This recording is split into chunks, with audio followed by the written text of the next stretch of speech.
After forecasting just a couple of weeks ago that Canadian house prices were going to drop between 9 and 18%, CMHC just went ahead and dropped another bombshell in the Canadian real estate market.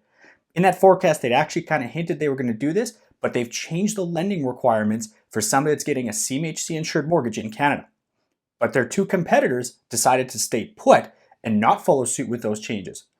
What does this mean for somebody who's buying a house in Canada? Well, if you're getting a CMHC insured mortgage, that means that buying power is reduced by about 10%. So it's the maximum you can spend has been reduced by 10% because of these new rule changes. But it might make sense to go with those competitors that CMHC has because they didn't change those lending requirements. And if you are buying in Canada right now, guess what? Interest rates, they're on the way down. Below 2% now in Canada. I've got all that and more on this episode of Prairie Real Estate. Hey guys, welcome back to Prairie Real Estate. My name is Matthew Pfeiffer, otherwise known as your favorite bald real estate agent from Regina, Saskatchewan. So if you're new here, go ahead, hit that like and subscribe button if you like being up to date on the Canadian real estate market or just some tips and tricks on buying and selling real estate in Canada. But do you know why birds never update their Facebook status? Well, it's because they tweet. Okay, so there's been a couple of things in real estate news right now in Canada I want to go over, kind of four major topics. First one is going to be, what is mortgage default insurance? Because we're talking about it. What was CMHC's big announcement? What was their competitors? That's Genworth and Canada Guaranty. What was their response to it? And where are mortgage rates at right now in Canada? Plus, I got two trivia questions for you. Besides, hey, where's the real estate market at right now? Which, if you're curious, go ahead, check it out right here. I got my most recent market update video. But the second most common question I get is, what the heck is mortgage default insurance and why do I need it? Well, I should do an entire video of this and I haven't got it done yet, but I'm going to give you the condensed version right now on that. So what is mortgage default insurance? Why do you need it? In Canada, if you're putting down less than 20%, you're called what's called a high ratio buyer. If you're putting more than 20% down, that's a conventional mortgage. But if you're putting down less than 20%, you have to have an insured mortgage. Now there's three main providers for mortgage insurance in Canada. That is CMHC, that's a government-owned corporation. Then there's Genworth and Canada Guaranty. Those are both private corporations. Now this mortgage default insurance is so if you are unable to continue paying your mortgage and the bank's foreclosing on your home, there's a mortgage policy that's triggered, it's paid out to the bank, and they foreclose on your home. So mortgage default insurance is not to protect you, it's to protect the banks. But you're gonna pay for it. Now the advantage to that is that you can buy a home with less than 20% down in Canada. So that's the trade-off you get. You pay a premium for that. The insurance policy gets paid out to the bank, but you can buy a house with less than 20% down. I have a trivia question for you though. So how many homes in Canada are bought on high ratio mortgages? So that's somebody who's put down less than 20%. I want you to put your answers in the comments below. So go ahead, pause the video for right now. Tell me right now, how many buyers in Canada when they've bought their home are high ratio mortgage buyers? Then, bonus question, let's see if you can get this one. How many first-time home buyers in Canada have less than 20% down? Go ahead, pause the video, put your answers below. The answers actually shocked me, and I'll go through those at the end of the video. I mentioned in the beginning of this video that CMHC had predicted Canadian real estate prices to fall anywhere between 9 and 18% on average in the next year, and I've got a whole video that breaks that down. It's right here, you can check that out and see my full thoughts. But let's go through the CMHC changes and how they're going to affect you. And there's three main components to their changes: credit score, your debt service ratio, and your down payment. Credit score is something I think most people understand is an important metric when you're looking at buying a home or borrowing money in general. Before July 1st, the minimum credit score you had to have when you're looking at buying a home and getting a mortgage for that was 600. Now, after July 1st, that minimum credit score with a CMHC insured mortgage is going to be 680. That's a pretty significant change up, but the average credit score in Canada is right around 700. The next part is your debt service ratio. This is something that a lot of people don't quite understand, so I'm going to quickly run through this here. You have two components to that: your gross debt service ratio and your total debt service ratio. Gross debt service ratio is everything that has to do with the property, otherwise known as PIT, payment, interest, and your taxes. So your mortgage payment, your interest rate, that includes the stress test amount on there. So if you're quoted 2%, you have to also qualify on that stress test rate, which is going to be about 2% higher than your quoted rate, and your property taxes. That's gross debt service ratio. Then total debt service ratio is all other payment commitments you have. So things like car payments, credit cards, lines of credit, spousal support, child support, those types of things. Before July 1st, your gross debt service ratio had to be below 39%, or couldn't exceed 39% is a better way to say it. And your total debt service ratio could not exceed 44%.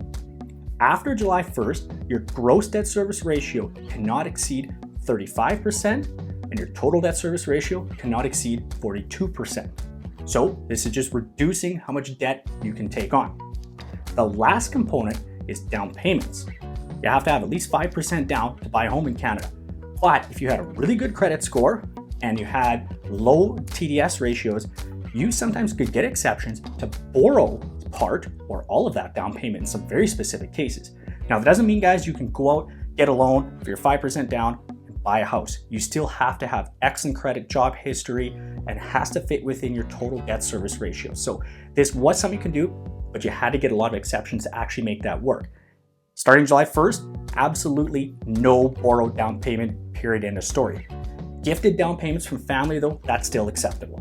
When CMHC first came out with these new requirements, I thought about doing a video right away, but I knew both Genworth and Canada Guaranty were going to have a response to this, so I decided to wait, and now we've got that response. So CMHC comes down with their stricter guidelines, but both Genworth and Canada Guaranty, and those are both private companies, CMHC is government owned, they decided no, they're going to stay with their existing lending practices. And this whole decision in general was a little bit unusual because generally you're going to see these guidelines for mortgage default insurance come from the government of Canada. In this case here, CMHC went out on its own and decided to make these changes. Genworth and Canada Guaranty said, nope, we're going to sit still. Now, like I talked about earlier, mortgage default insurance is for your lender. It doesn't protect you. So your lender is going to make those decisions on which of those mortgage insurers they'd like to go with. They try to spread it out equally. CMHC has a little under 50% of the market share, Genworth has about 35% of the market share, and Canada Guaranty is around 20%. But you can request from your lender, say, hey, I'd like to go with Genworth instead, especially if these new requirements are going to reduce your ability to buy the home you want to buy. You can ask them. So be proactive about it. Ask them when you're sitting down with your bank or your lender, hey, I'd like to go with Genworth because it's going to allow me to buy the house I want to buy. So be proactive about it. Your lender doesn't have to honor those requests, but for the most part, they try to do so. Be proactive, get ahead of the game, probably save you a lot of headache down the road. Whenever I do these real estate news update videos, I like going through what the current interest rates are. And this is especially important this time because for the first time ever in Canadian history, a 5-year fixed rate is below 2%. And that's HSBC that just came out this week with a 1.99% interest rate. That's only available though to buyers that are high ratio mortgages, so less than 20% down. But going through quickly where things are at, so if you're looking at 5-year fixed rates, you can see 2.29 from mono lenders and 2.49 from the big banks. Then variable interest rates, 1.75% from some of the mono lenders and 2.2% from the big banks. So these are some pretty amazing rates, and I swear every time I do one of these videos, I go, oh my God, these rates are awesome. And they seem to keep getting better every single time. And I know a lot of people who are probably 50 plus are looking back at those 18% interest rates, and those aren't probably great interest rate memories, but that's what it used to be not that long ago. So right now, 2%, 2.5%, those are fantastic interest rates. It is reducing the amount you're gonna have to spend when you're buying your house, helping you reduce those payments, reduce your debt load. So take advantage of the interest rates while you can. You still have the answers to my trivia question from earlier in the video? For a quick refresher, the question was, how many mortgages in Canada were 20% down or less? So my answer to this question was 25%. That 25% of all mortgages in Canada were high ratio mortgages. But you know what the answer was? 17%. So that means less than 1 in 5 Canadians had less than 20% down when they bought their home. But this of course includes a lot of people who have bought multiple homes who've had more equity in their house. So what about those first-time home buyers? How many of them didn't have 20% down? My answer to this question, I thought it was going to be about 50% of first-time home buyers had less than 20% down.